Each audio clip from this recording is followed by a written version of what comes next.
Hello everyone, and welcome to a pros and cons of the video game Zodiacats. On Not Now Mom, I'm gaming. These are short videos featuring gameplay clips or screenshots so as not to show too much in the spoiler department. Links to this review are in the description below. Let the reviewing begin. Pros. Exit on a happy note. Normally when you close out a game, that's it. You just exit the game and go on with whatever you're going to do next. But I love the fact that when you exit out of Zodiacats, it shows you a final screen that states it hopes the stars bring you better days. Which is super emotional to some people who might be having not great of a day and they played this game to cheer themselves up with all the kitty cats. Hard difficulty doesn't involve a slide puzzle.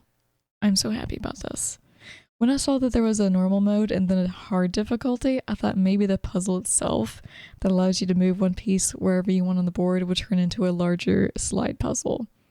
Sometimes I don't mind slide puzzles, but other times I forget the proper way to do them and they drive me insane.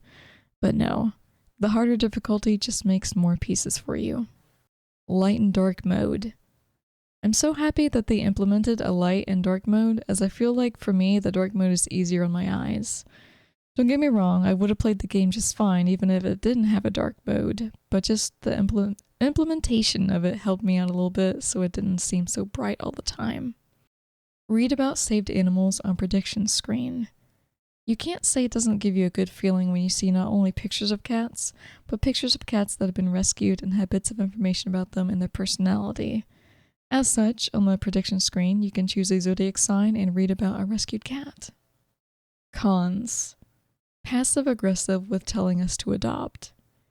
Like, I get wanting people to adopt an animal instead of going to a breeder, but of all animals adopted, I think cats are more liable to be adopted than a dog, since there are so many types of dogs that people might want from a breeder for that specific breed. Not only that, but not everyone can adopt an animal. Imagine the people who love cats that play this game, but they're unable to adopt a cat due to one reason or another, be it outside conditions or their own body stopping them.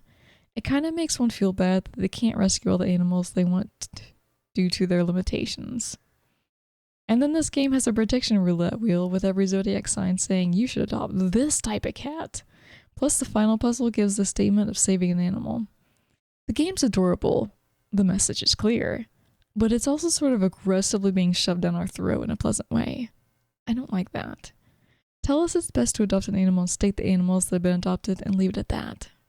Zodiac traits hard to read.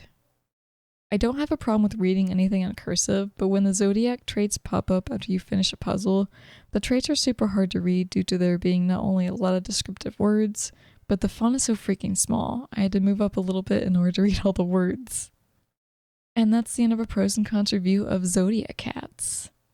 Thanks for watching everyone, and don't get in too much trouble when you say, "Not now, Mom, I'm gaming."